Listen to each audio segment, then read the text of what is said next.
देखिए, खुदा जो है वो ऐसा खुदा है जो हता और तकसीर का मुआफ करने वाला है। वो ऐसा खुदा है, जब अहद को तोड़ा इन्होंने पहली दफा, और मूसा ने फिर अहद की तख्तियों को तोड़ डाला, क्योंकि इन्होंने अहद को तोड़ दिया था।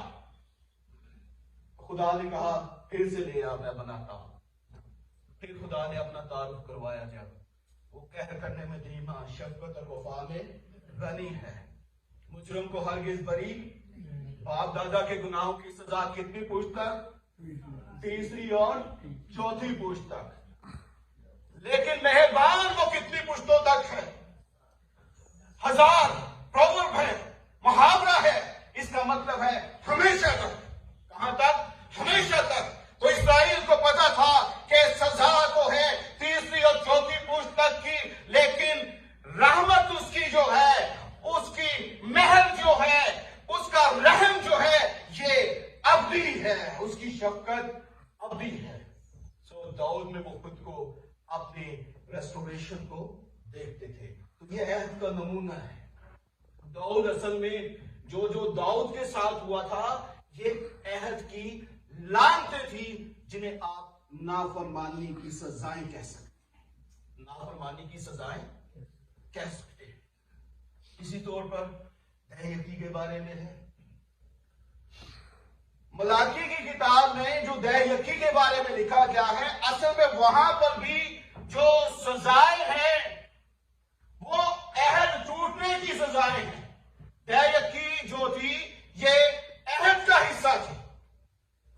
किसका हिस्सा थी?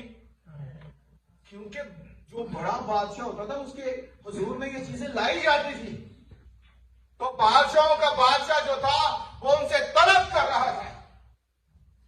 क्या कर रहा था? तलब कर रहा था। वो देते नहीं थे जब, तो उसके लिए फिर ये सारी जो थी, ये लानतें जो थी वो अहद की लानतें थी। इसका तलब सिर्फ दहयकी के साथ नहीं था। जो जो अहद टूटेगा, चूंकि अहद की कंडीशन में दहयकी के फरमान भी शामिल थे, तो वो कहता है कि बस तुम सहत मालूम हुए, क्योंकि तुमने बल्कि तमाम कौम ने मुझे ठगा। पूरी दहयकी ज़हीरे खाने में लाओ, ताकि मेरे घर में खुराक हो और इसी से मेरा इम्तहान करो। रब्बुल ख्वाज फरमाता है कि मैं तुम पर आसमान के दरीचे खोल कर बरकत बरसाता हूं कि नहीं, यहां तक कि तुम्हारे पास रखने के लिए जगह ना रहे, और मैं तुम्हारी खातिर टिड्डी को डांटूंगा और वो तुम्हारी जमीन के हासिल को बर्बाद ना करेंगे, और तुम्हारे पाकिस्तान का फल कच्चा ना झड़ जाएगा। इस्तिस्ना उसका 28 बाब 27 बाब आप देखें, आपको नजर आएगा कि ये सारी चीजें जो थी कि मैं टिड्डी को भेज दूंगा, तुम्हारा फल झड़ जाएगा, ये अहद की नाफरमानी थी। किसकी नाफरमानी थी? अहद की। और ये लानत जो थी, ये क्या थी? दरअसल सजा थी। दरअसल क्या थी? सजा थी। यही तक नहीं, अहद की लानतों में तुमको अपने बच्चे खाने पड़ेंगे, और उन्होंने वाकई जब उनका जो था वो मुहासरा कर लिया जाता था, उनको अपने बच्चे तक, माओं को अपने बच्चे तक खाने पड़ते थे। ये अहद की लानत थी। किसकी अहद थी? लानत थी अहद की। तलवार, कवल, वबा, देश निकाला, ये सब तुम्हें मिलेगा। आदम को जब निकाला गया था जमीन से, अदन से, तो ये इस्राएल के लिए पैगाम था कि अगर तुम भी मेरे अहद पर कायम नहीं रहोगे तो यूं ही निकाल दिए जाओगे। ये पैगाम था उनके लिए। दाऊद ने अहद तोड़ा, जमीन से निकाला गया, ब्लेस्ड जमीन से जिसमें वो भेजा गया था। इस्राएल को भी निकाल दिया गया, इस्राएल को भी निकाल दिया गया। बच्चे खाओगे, तलवारें तो तुम्हारा पीछा करेंगी, तुम मुल्क ब मुल्क, दर बदर होगे। ये माँ बाप की रिस्पेक्ट करना, ये भी अहद में शामिल था। अपने माँ बाप की इज्जत कर, ताकि तेरी उम्र उस मुल्क में जिसमें तू रहता है क्या हो? दराज हो। अगर तूने दरबदर करेगा तो मैं भी तुझे दरबदर करूंगा। क्या करूंगा? दरबदर करूंगा। ये असल यहाँ पे ये नहीं था कि उसकी उम्र के दिन बढ़ जाएंगे, ये कि तुझे उस मुल्क में बसना नसीब होगा, नहीं तो मैं तुझे दरबदर करूंगा। अब सवाल ये है कि क्या हम लानत के नीचे हैं? क्या नस्ली लानते, फाइनेंशियल लानते, शरीयत की लानते, क्या ये हमारी जिंदगियों पर असर रखती है? तो इसका बड़ा जवाब है नहीं। इसका क्या जवाब है? नहीं। गलतियों का खत उसका 30वां बाब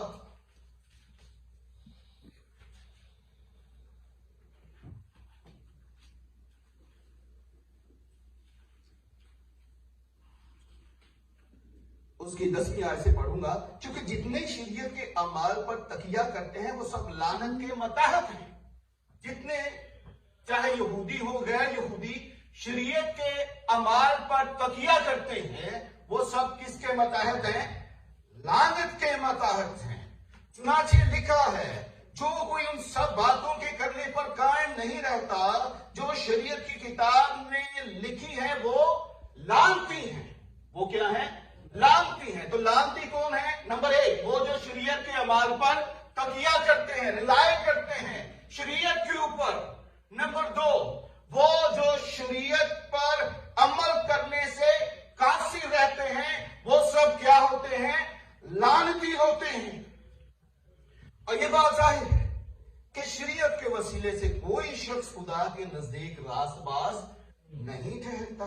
क्योंकि लिखा है रास्तबाज ईमान से जीता रहेगा और शरीयत को ईमान से कुछ वास्ता नहीं, बल्कि लिखा है कि जिसने इन पर अमल किया वो इनके सबब से जीता रहेगा।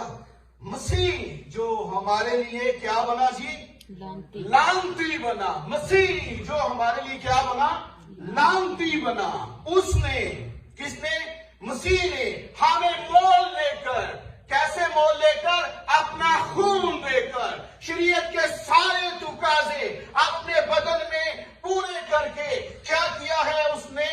कि शरीयत की लानत से छुड़ाया। क्योंकि लिखा है जो कोई लकड़ी पर लटकाया गया वो लानती है। तो मसीह की सलीब में ना फकत मेरे गुनाहों का कफारा है, मसीह की सलीब में ना फकत मेरी मौत का कफारा है, बल्कि मसीह की सलीब में मेरी सारी नाफरमानियों की कीमत अदा की गई है। और मसीह ने सारी मेरी लानतों को अपने ऊपर ले लिया है और अब मैं मसीह का आजाद किया हुआ हूं। इसलिए आदमियों के गुलाम ना बनो, उनकी तालीम के गुलाम ना बनो। बेयकीन रहो, ब्लेस्ड होगे, लानतें तुम पर हैं क्योंकि तुम बेयकीनी लाते। अरे भाई मुझे मसीह ने लानत से आजाद किया है, शरीयत से आजाद किया है।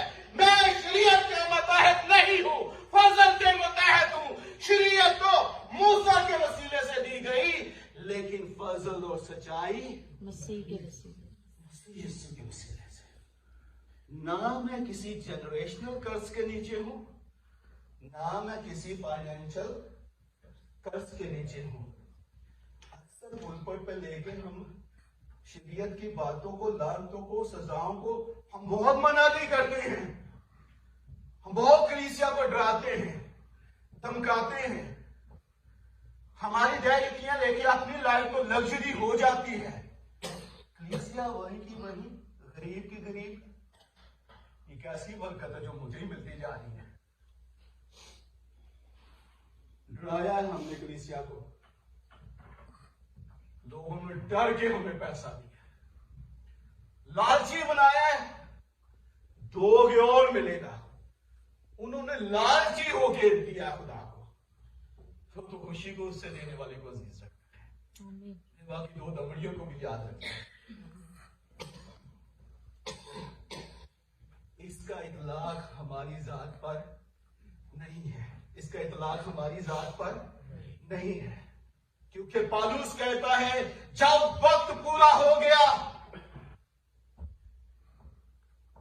when the times fully come, खुदा ने अपने बेटे को दुनिया में भेजा जो औरत से पैदा हुआ, शरीयत के मुताबिक पैदा हुआ, ताकि शरीयत के मुताबिकों को मोल लेकर छुड़ा ले। बस अब जो मसीह यीशु में है उन पर सजा का हुक्म नहीं है, क्योंकि जिंदगी की रूह की शरीयत ने मुझे मौत की शरीयत से आजाद कर दिया है। मैं खुदा का आजाद किया हुआ। किसका आजाद किया हुआ हूं? खुदा का आजाद किया हुआ हूं। जिंदगी की रूह की शरीयत ने मुझे मौत और गुनाह की शरीयत से क्या कर दिया है? आजाद कर दिया है। सिर्फ ये नहीं कि मौत तेरा ढंग कहां रहा, कहिए कि शरीयत तेरी लाम से कहां रही। हम पर सजा का हुक्म नहीं है। मसीह उसका 2 बाब जो है वो बयान करता है वहां पर। पौलुस जो है खुदा के रूह की बातों को और वहां पर 2 बाब उसकी 14वीं आयत में लिखा है, और हुक्मों की वो दस्तावेज, हुक्मों की वो दस्तावेज, हैंड राइटिंग। कौन सी हैंड राइटिंग? जो खुदा के हाथ की लिखी हुई थी। किसके हाथ की? खुदा के हाथ की लिखी हुई थी। और हुक्मों की वो दस्तावेज मिटा डाली जो हमारे नाम पर और हमारे खिलाफ थी, और उसको सलीब पर कीलों से जड़कर सामने से हटा दिया। क्या कर दिया है? हटा दिया है। मसीह ने हुक्मों की वो हैंड राइटिंग, खुदा का लिखे हुए हटा दिए। मसीह ने हमें आजाद रहने के लिए आजाद किया। आदमियों के गुलाम ना बनो। गलतियों की कलीसिया में कुछ शरीयती खादम आ गए। उन्होंने इन्हें सिखाना शुरू कर दिया, भाई वो ठीक है यीशु मसीह पर ईमान लाए हो और मौसमी शरीयत के मुताबिक तुम्हारा खतना होना भी जरूरी है और शरीयत के रसूमों को मानना भी जरूरी है। यानी मसीह तुम्हारे लिए काफी नहीं है। वो कहता है मसीह काफी है। उसने हुक्मों की दस्तावेज को सामने से हटा दिया। हम एक नया इंसान उसने बना दिया है। इसलिए सोशल मीडिया पे, यूट्यूब पे, फेसबुक पे ऐसी पोस्ट और ऐसे खुदान की बातें सुनकर परेशान ना हो कि हम लानत के नीचे हैं। उनकी जड़ें शायद किसी खादम की तालीम में व्यवस्था होंगी, बाइबल में उनकी जड़ें व्यवस्था होती तो ऐसी तालीम ना देते, लोगों को न ठगते, ना घबराते, ना लोगों के अंदर खौफ को पैदा करते, बल्कि मसीह की खुशखबरी देते। ये लोग मसीह की सलीब को खराब कर रहे हैं। कफारे में मसीह ने मेरी लानतें उठाई है, वो खुद मेरे लिए क्या बना है?